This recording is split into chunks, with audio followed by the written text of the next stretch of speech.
विधानसभा में तो बहुत विधेयक पारित हो जाता है, लेकिन उन्होंने कहा कि इसको लोकसभा में भी पारित करिए, 9वीं अनुसूची में डालिए। 9वीं अनुसूची में कौन डालेगा? जब तक भारत का सुप्रीम कोर्ट नहीं कहेगा 9वीं अनुसूची में वो जा ही नहीं सकता। सुप्रीम कोर्ट कौन केस लड़ने के लिए जाएगा? और 9वीं अनुसूची में यदि कोई चीज डालना होगा तो यदि झारखंड का डालना होगा तो फिर बिहार का भी डालना होगा, फिर बंगाल का भी डालना होगा, फिर उत्तर प्रदेश का भी डालना होगा, तमिलनाडु का भी डालना होगा।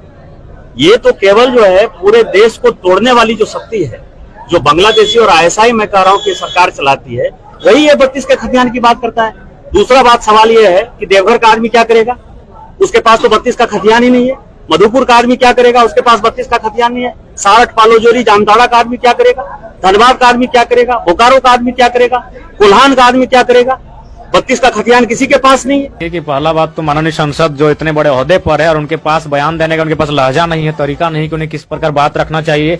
इतनी बड़ी आबादी की जनभावना को उन्हें ठेस नहीं पहुंचना चाहिए। जहां तक आतंकी और अगर इस तरह का सवाल खड़ा होता है तो सबसे पहले माननीय की जो जिनकी पार्टी के दम पर वे आज उछल रहे हैं, उनकी पार्टी सबसे पहले कटघरे में आएगी। पुलवामा कांड आज तक नहीं पता चला है कि वह RDX कहां से आया था। यहाँ अगर कोई खैनी लेके गुजरता है ना, कोई अगर शराब कर लेके गुजरता है तो पता चल जाता है जांच में कि कहां से आया था, किस राज्य से आया था, किस राज्य को जा रहा है। लेकिन आज तक पता नहीं चला है कि वो पुलवामा जो कांड हुआ उतना बड़ा, उसमें वो जो बारूद आया था वो कहां से आया था। और इसी उन्हीं के, हालांकि प्रधानमंत्री पूरे देश के हैं लेकिन पार्टी तो उनकी है, वही शख्स जब प्रधानमंत्री नहीं थे वो कहते थे कि चिप का अगर कुछ होगा तो पता चलेगा। जिस देश का डॉलर गिरता है उस देश का प्रधानमंत्री गिरता है। तो उनको अगर सोचना चाहिए तो अपना जो वादा था, जो देश के लिए उन्हें करना चाहिए तो उस पर सोचना चाहिए था। और मुझे कहीं ना कहीं लगता है जो उनका एजेंडा है, जो उनकी पार्टी का एजेंडा है, वो हमेशा राज्य के लिए हमेशा नेगेटिव रहता है। हाँ, यह कह सकते हैं एज ए विधायक उनका, सॉरी एज ए संसद उनका छोटा सा ये उपलब्धि है कि धनबाद के एम्स, धनबाद के एयरपोर्ट वो देवघर लेके गए, कार्य की उनकी प्रशंसा है।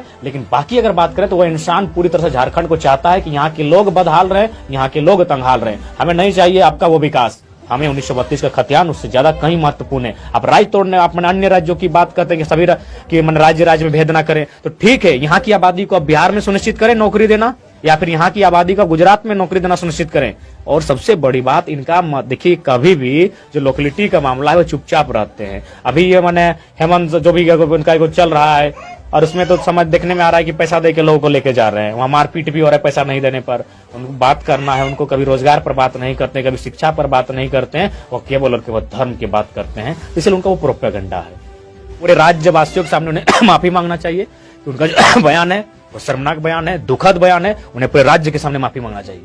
क्या लग रहा है कि झारखंड में जो भाजपा सांसद है और विधायक है, क्या उन्हें दबाव देना चाहिए? जो मूलवासी विधायक सांसद है, मूलवासी विधायक सांसदों को दबाव देना चाहिए, और नहीं अगर दे पाते तो हमें लगेगा उनके गर्दन में पट्टा बंधा हुआ है, वो उनके गुलाम है, पार्टी के गुलाम है, दलाल हैं।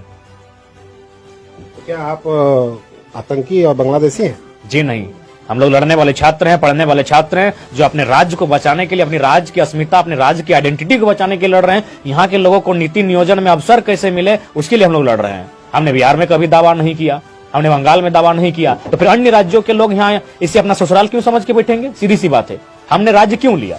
इसीलिए लिया कि यहाँ के जो लोग पिछड़े, शोषित, वंचित लोग हैं उन्हें मौका मिलेगा। तो कहीं ना कहीं संसद की मति मारी गई है। उन्हें पहले अपने जो उनका जो मैनिफेस्टो में था, उनकी जो गवर्नमेंट, खासकर संसद है, यानी जो दिल्ली का जो वचन था प्रत्येक साल कितना करोड़ का नौकरी, उस पर उन्हें चर्चा करना चाहिए।